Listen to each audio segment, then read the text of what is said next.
Greetings and welcome to another Patch Notes video here at Words About Games, a weekly video series that lets us host discussions and post opinion pieces about our various thoughts on games, gaming, and the industry. Today we're going to be talking about 7 dormant video game franchises that are ready for a revival. I've dug through the extensive back catalogue of forgotten gaming series to find a list of 7 that deserve to be revived, rebooted, or generally just saved from the scrap heap. Look, I'm just going to say it. There's going to be a lot of survival horror in this list. Yes, partially because I'm a massive fangirls of so many defunct survival horror franchises, but also because, thanks to the ridiculous decision by AAA publishers that horror games wouldn't sell, many great franchises lie dormant. Luckily, Resident Evil 7, and specifically the remake of Resident Evil 2, have proven that there's a market for excellent survival horror games. And speaking of Resident Evil 2, I have the perfect jumping off point into this list. It's time for a Dino Crisis remake. The first game in the Dino Crisis series was kind of goofy and silly, in a good way, but not really all that scary. I get that. I played it. But imagine, if you will, a ground-up remake of Dino Crisis in the style of, and using the engine of, the Resident Evil 2 remake. Imagine the cramped corridors of the Ibis Island facility, but with the graphics and dynamic lighting of the RE engine. Now imagine you're exploring those corridors, the camera peering over Regina's shoulder, when out of the darkness, a velociraptor comes shooting towards you. That's the image I had in my head as I considered whether to add Dino Crisis to this list. As soon as I visualized what Dino Crisis could look like in 2020 or beyond, it was a no-brainer. I'm not sure how many people will even remember Future Cop LAPD. Not very many people actually bought it. Heck, even I didn't buy it. It came on a PlayStation Magazine demo disc that let you play Precinct Assault mode, which was the 1v1 multiplayer mode, and me and my friend just played that to death. Because it was awesome. The PC version also allowed for online multiplayer, which, thanks to its gameplay style, technically makes Future Cop LAPD the first MOBA ever released back in 1998.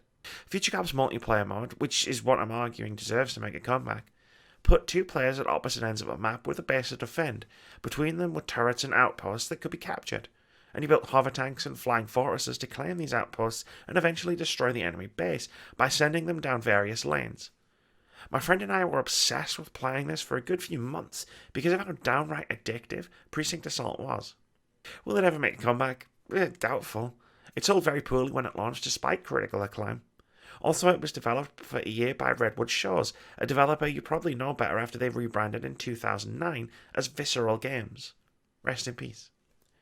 It's a shame though, as a modern day Future Cop release that focused on Precinct Assault would actually probably be pretty great.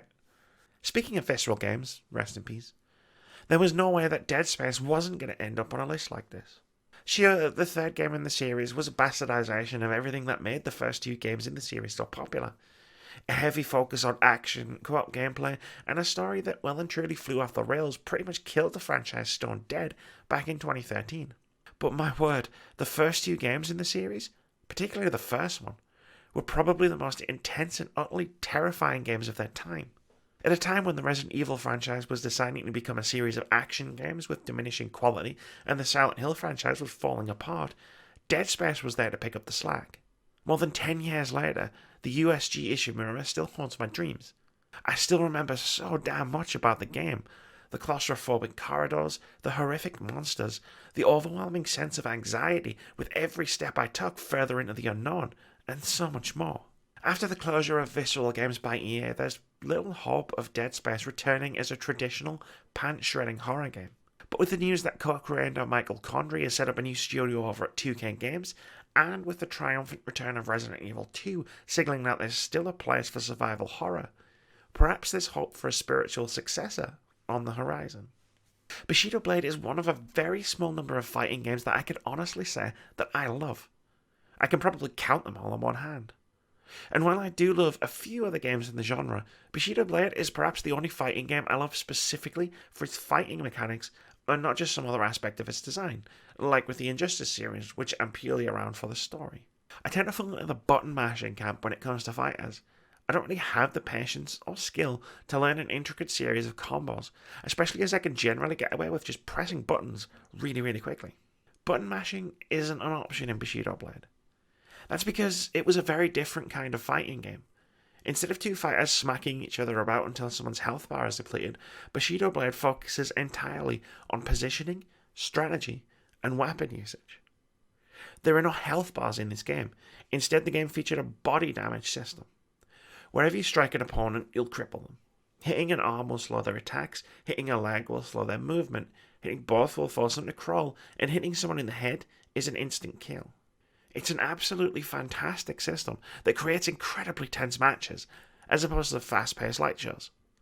Instead of relying on massive combos, you instead are attempting to open up your opponent for one good hit. Now that's more my kind of fighting game, and I'd love to see it make a glorious return in the modern age. The Star Wars franchise has been well served in the past, with quite a few good to great games bearing the name of one of the biggest science fiction franchises in the world. I could probably fill this list entirely with defunct Star Wars franchises that are worthy of a sequel, but instead I've limited myself to just one, the Jedi Knight series.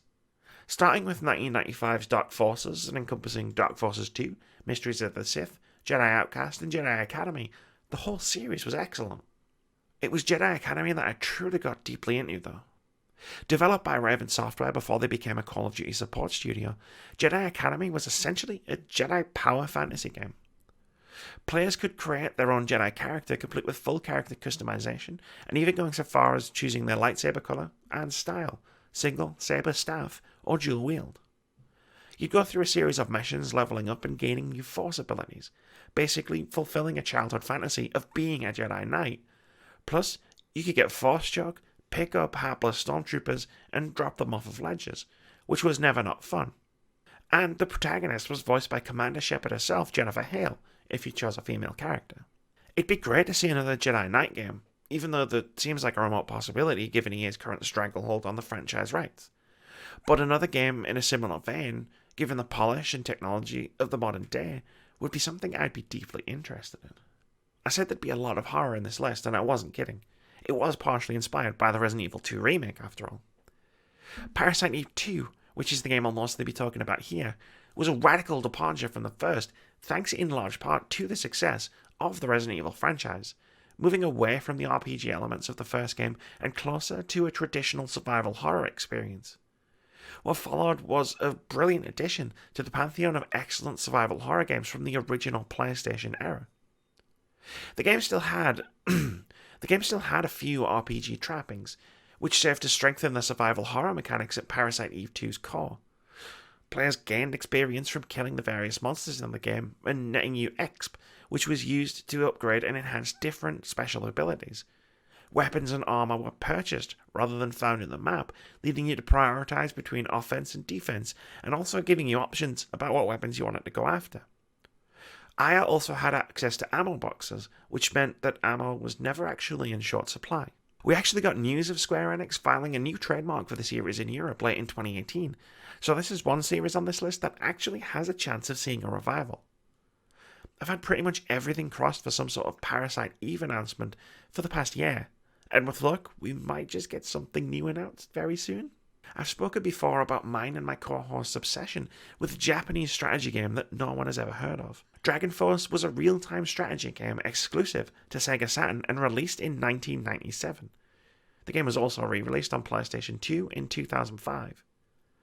At the time the game came out, when we didn't really have access to gaming PCs and strategy games to us were mostly Command and Conquer, there was something incredibly compelling and unique about the type of game Dragonfall was.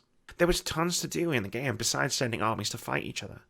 Players traversed the world map, upgraded the number of troops a general could deploy by giving them rewards, interrogated captured generals for information, or even convinced them to join their armies, fortified castles, searched for items, and more. Combat saw two generals pick a formation and which troop type to send in a battle. You had no control over the fight beyond that, except to cast the occasional spell or use a special ability. There was something about the way this all came together that was incredibly addictive, and we weren't the only ones to think so, given the huge critical acclaim the game received when it first launched. There was a second game released only in Japan in 1998, but it's highly doubtful there'll ever be another game in the series, or probably of its kind for that matter.